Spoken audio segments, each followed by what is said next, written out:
Here's to hoping that this video really makes a splash.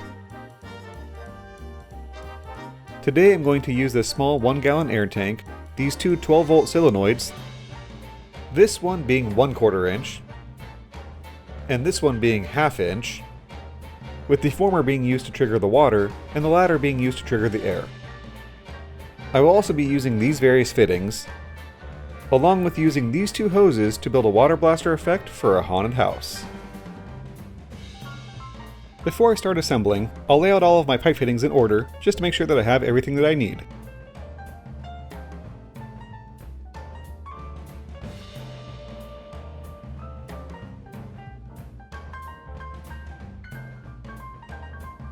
Well, it looks like it's all here, so time to get to work. I'm going to start by doing a couple of modifications to the air tank. For the air blaster portion of this project to work the way that I'd like, I need to have as much air as possible leaving the tank when the solenoid valve is triggered. Unfortunately, the 1/4 inch opening on the tank won't suffice. I'm going to use a stepper drill bit to drill it out and weld on a 1/2 inch bung in its place. The larger opening will allow the air to move more freely and without restriction when leaving the tank, as well as it matches the size of the solenoid valve that I'm using. Basically, it'll give the air blaster a bit more of a punch when the air is released. Since this air tank is meant for being used in cars with air suspension, it has a total of 4 1/4 inch ports on it. For my purposes, I only need to use 2 of them, so I'll just plug the other 2 that I don't need. When this air tank was originally manufactured, it was made with only one mounting bracket welded on right in the middle. The placement of this bracket makes me uncomfortable. Because it is attached right in the middle, that makes it a pivot point. What I mean is that, when the air is released from the air tank, Newton's third law of motion states that for every action, there is an equal and opposite reaction. So when the air is released from the tank in one direction, it'll push back on the mounting bracket in the opposite direction. With a potential thousands or tens of thousands of times of this effect being triggered, over time the single mounting point would have a lot of torque enacted on it. So to remedy this, I carefully cut off the original mounting bracket, making sure not to cut into the pressure vessel. I then made 2 matching brackets that matched the original and welded them onto the tank. This will provide a much more stable base to handle the stresses that are enacted upon it. Before I say anything else, I want to be very clear that I do not recommend that anyone attempt to copy what I am doing. Modifying an air tank that is meant to be under pressure can be extremely dangerous. If done improperly, it can result in a catastrophic failure that could cause serious injury or even death.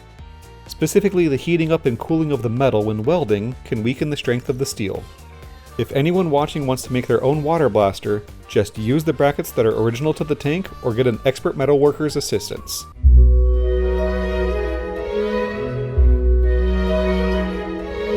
Eventually, this particular water blaster is going to be part of a larger prop that will provide some protection if anything goes wrong. Please use any water blaster effects and air blaster effects safely. Next, I'm going to use this wire wheel on my angle grinder, some steel wool, and some sandpaper to smooth out the powder coat on the tank and get it prepped for a fresh coat of paint.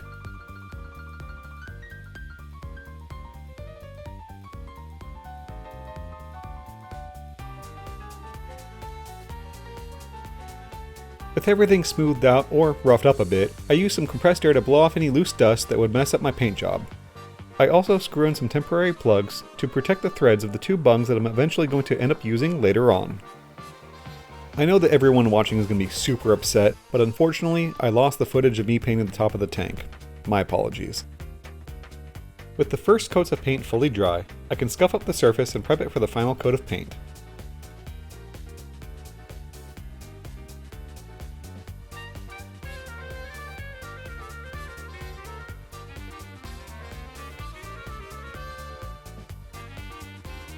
I chose a fun blue color because, well, I figured that the tank from my previous video about making an air blaster was yellow, why not do something fun and make the water blaster blue? Plus, it'll definitely make a better thumbnail. Before I flip it over to paint the other side, I'll scuff up the first coat of blue paint so that the second coat will stick just a little bit better.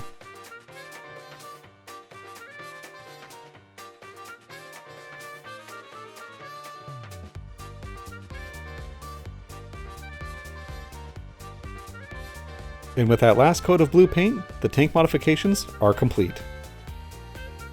Now that the air tank is done, I can move on to assembling all of my pipe fittings that make the water blaster do its thing.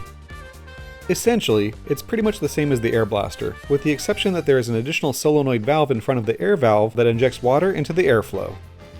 For this project, I chose to use some Loctite and a lot of elbow grease to make sure that I didn't have any air leaks. Unfortunately, I put a bit too much force on a couple of pieces and they got a little scratched up. It won't affect their operation, it just makes them look not as pretty.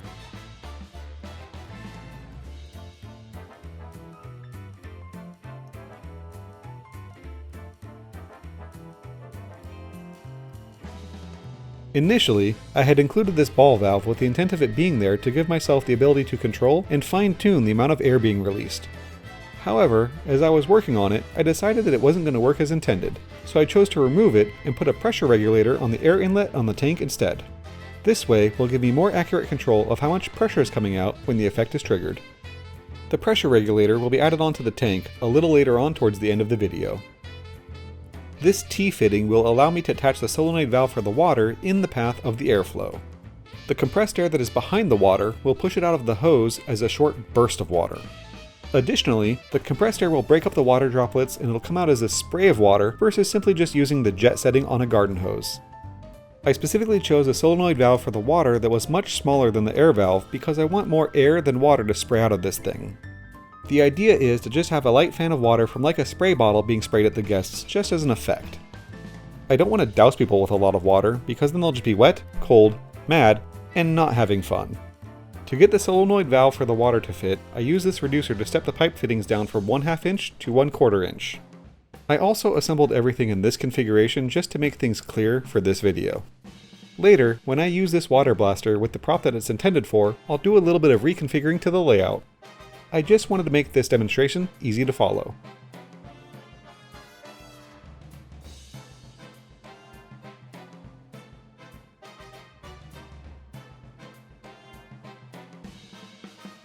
Well, that's a bit of a snug fit. I'll have to turn the water valve around and have it be on the other side.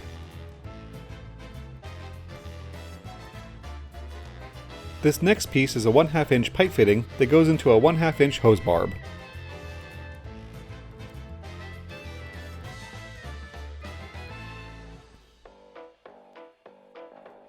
Next, I'm going to use some 1/4 inch fittings to add in a ball valve just before the solenoid for the water.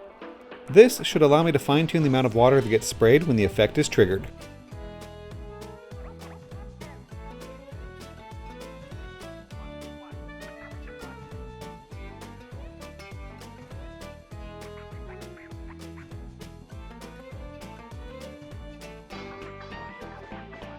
With the ball valve in place, I can attach a 1/4 inch to 1/2 inch hose barb.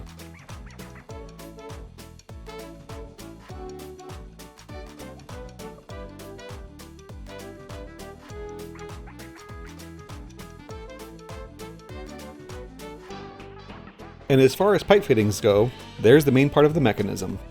Obviously I have more work to do to finish it, but overall, it's really not too complicated of a setup. I got a 1/2 inch elbow, a 12 volt 1/2 inch solenoid valve for the air that goes to a 1/2 inch T, which reduces down to a 1/4 inch ball valve to adjust the flow of water.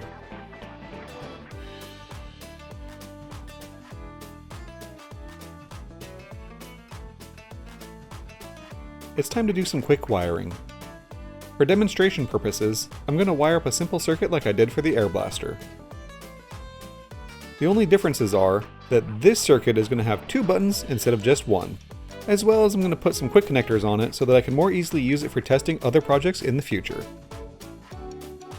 I'm not really going to explain or detail how I made this circuit because it's not really meant to be the focus of this video, and mostly because I barely understand how I got 2 solenoids to trigger from 1 power source. Also, this video is meant to be open-ended and show how I built a water blaster effect, and not bog the video down showing the numerous different ways that it could be triggered. On the other hand though, just to mention some of those ways very briefly, this could be manually triggered by an actor, or a motion sensor, or a beam sensor, or even a stomp pad. It can also be connected up to a computer-controlled system where it goes off as part of a larger show that includes an entire room's worth of automated effects.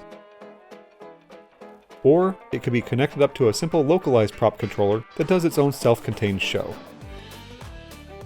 Also, I'm sure that there are tons of other ways that I didn't even mention on how it could be triggered or controlled that I'm not even aware of, so that's why I'm just sticking to the basic build for this project.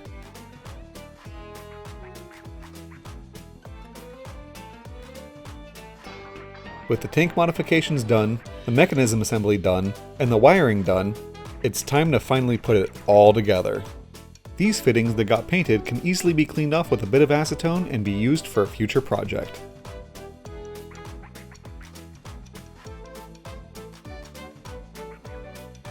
When tightening these two together, I didn't want to put too much torque on the brass valve, so I just hand tightened it until everything was snug and I let the Loctite do its thing.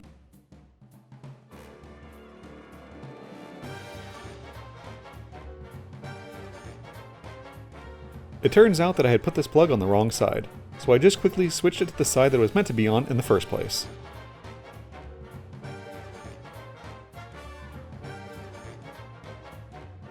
Next, I'm going to install the pressure regulator that I mentioned earlier in the video. It also has a male quick release connector so I can connect it to my air compressor. Next, I'm going to connect all of my hoses to the hose barbs and tighten them down with hose clamps.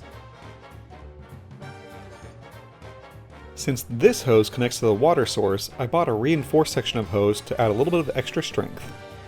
For this end, I connected a 3/4 inch to 1/2 inch hose barb to a hose bib. This way, I can attach the water blaster to a standard inexpensive garden hose. It will also give me an extra point of easily accessible safety where I can cut off the water supply in an emergency. All that's left is to attach the wires back up and it's ready to go.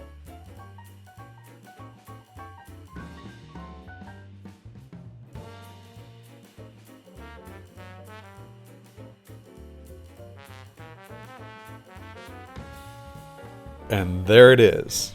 I think that it turned out great, but without any further ado, let's check out how it works.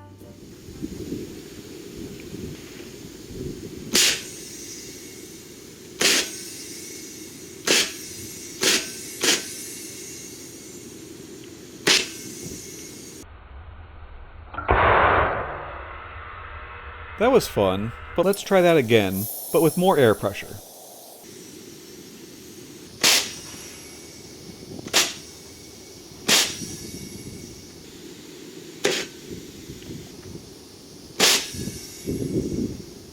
So far, I've been firing both solenoids at the same time. With this setup, if I wanted to, I could just fire the air by itself, or I could prime the water tube by filling it up with a large amount of water, and then firing it. Here's what that looks like from the solenoid side of things, and also the reason why I bought clear tubes for this project.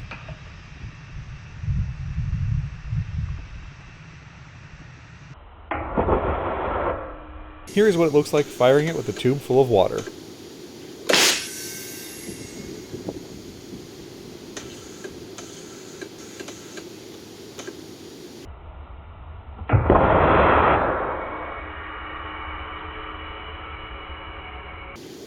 Finally, I'm sure everyone is curious what it's like getting sprayed by this, so I guess I'll have to be the guinea pig.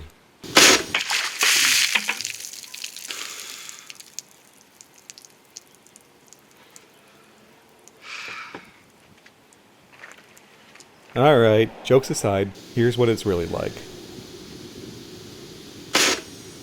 It stings a bit at this close range, but not too bad. Well, that's it. Oh, one last detail that I need to mention. Apparently, I can't go to the hardware store and buy a female-to-female garden hose. So to connect my water blaster to a regular hose, I had to quickly make this adapter.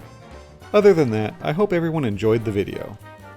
Please use air blasters and water blasters safely. I absolutely do not condone anyone using them in a dangerous way or for anything outside of what I demonstrated in this video. This is only intended to be a special effect for a haunted house or a Halloween amusement. With that, I'll see y'all next time.